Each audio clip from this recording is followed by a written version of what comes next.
Oh, thank you, Secunda. What an absolute pleasure it is to be back here at the HBL PSL 8. And, hello to you, Dominic Cork. Lovely to see you again. We meet again, of course, at the PSL. Hello to you. Flying this morning. Look at you. Wow, looking good. So can't wait to now to be involved. That's on the ground.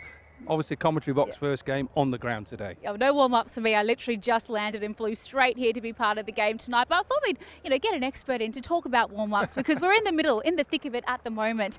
And, what a vast difference you actually see between players as to how they choose to warm up before a game. I like when you said expert on warm-ups. You didn't see me throughout my career, but yeah, it's moved on a lot. I think you'll see teams now do a lot of playing football at times, just to loosen up, to get away from that mundane thinking about the cricket ball all the time. So it's a little bit of keeping the ball up. Sometimes, England actually play proper games and they get involved. Let me tell you, they have to be careful that the old slide tackle isn't going in. But it's about keeping the ball up, getting loose.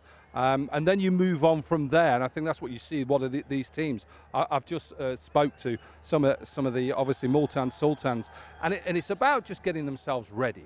It's not just about the team; it's get yourself ready. And something that Rizwan does really well is visualising, and it's something that I did in my career quite a lot. And it's actually getting to where you're going to play at the 22 yards and think about the length, think about his feet position. He's obviously thinking about his keeping as well. Something that I did in my career is look at the length. Where do I want to bowl that ball?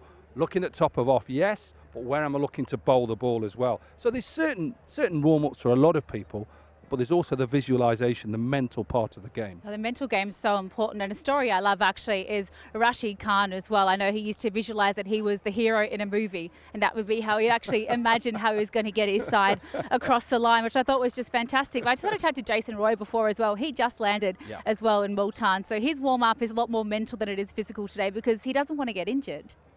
Yeah, I think it just depends on the individual too, what he wants to do.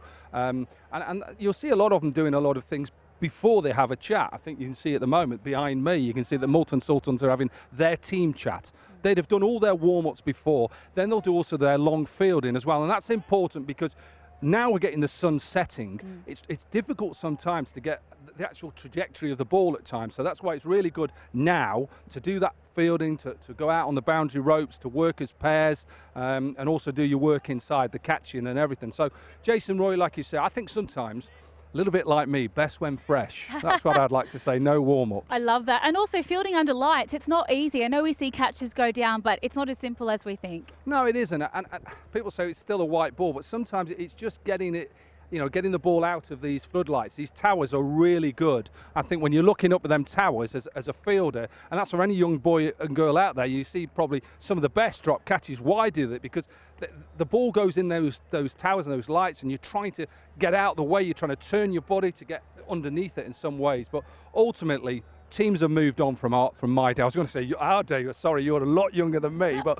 I mean, it's changed. It's more about getting yourself right mentally, doing enough catching, and getting up for a big game, which it is tonight. A big game. The best fielding side will always go on and win the game, I believe. Yeah, absolutely. Well, it's a pleasure to be out here in the thick of it, watching the guys go about their paces. But I'm about to do my warm-up because I'm about to sprint over to the studio. So thank you so much for your time, Corky, and we'll get back to you, Secunda, for the next part of the studio.